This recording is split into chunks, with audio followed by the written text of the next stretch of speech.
ఈ movie social మీడియాలో ఎందుకు అంత వైరల్ అవుతుందో తెలుసుకోవాలని నేను కూడా చూసేశాను. దాదాపు 2 గంటల రన్ టైం ఉన్న ఈ కోర్ట్ రూమ్ డ్రామా ఇప్పుడు డైరెక్ట్ గా ప్రైమ్ లో తెలుగులో డబ్బింగ్ తో స్ట్రీమింగ్ అవుతోంది.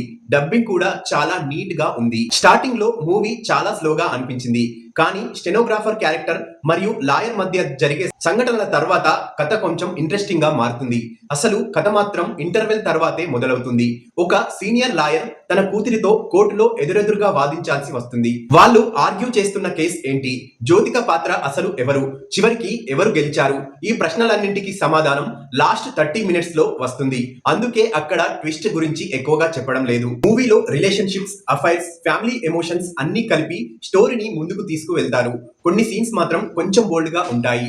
విజువల్ గా ఎక్కువేమీ కాకపోయినా ఫ్యామిలీతో చూస్తే కొన్ని చోట్ల అసౌకర్యంగా అనిపించొచ్చు. పర్ఫార్మెన్స్ విషయానికి వస్తే సోనాక్షి సిన్హా చాలా కాన్ఫిడెంట్ లాయర్ గా బాగా నటించింది. కానీ అసలు సర్ప్రైజ్ మాత్రం జ్యోతిక గారి పాత్రే. ఇలాంటి షేడ్ లో ఆమెను ముందెప్పుడు చూడలేదు. చాలా న్యాచురల్ మరియు మెచ్యూర్ పర్ఫార్మెన్స్ ఇచ్చారు. వీళ్ళిద్దరి మధ్య సీన్స్ కూడా చాలా బాగా వర్కౌట్ అయ్యాయి. కోర్టు రూమ్ సీన్స్ లో వచ్చే ఆర్గ్యుమెంట్స్, డైలాగ్స్ మాత్రం హైలైట్ అని చెప్పాలి. ఆధారాలు లేకుండా ఎవరిని నేరస్తుడని చెప్పలేం అనే పాయింట్ చుట్టూనే సినిమా మొత్తం తిరుగుతుంది. అలాగే ఎవ్రీవన్ డిజర్వ్స్ జస్టిస్ అనే మెసేజ్ తో మూవీ ముగుస్తుంది.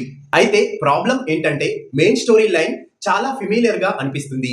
ఇలాంటి కోర్టు రూమ్ డ్రామాలు ముందే చూసిన ఫీలింగ్ వస్తుంది. క్లైమాక్స్ కూడా పెద్దగా షాకింగ్ కాదు, ముందే ఊహించగలిగేలా ఉంటుంది. ఇంకా బ్యాక్గ్రౌండ్ మ్యూజిక్ చాలా డల్ గా అనిపిస్తుంది. కొన్ని సీన్స్ లో ఇంటెన్సిటీ పెంచే స్కోప్ ఉన్న బీజిఎం మాత్రం చాలా కామ్ గా వెళ్ళిపోతుంది. ఓవరాల్ గా చూస్తే ఇది ఒక స్లో పీస్డ్ కోర్ట్ డ్రామా. కొత్తగా అనిపించే కొత్త ఎలిమెంట్స్ ఉన్న మెయిన్ ప్లాట్ మాత్రం రొటీన్ ఫీల్ ఇస్తుంది.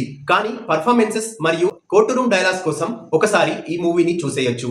నా రేటింగ్ ఈ మూవీకి అవుట్ ఆఫ్ 5 3.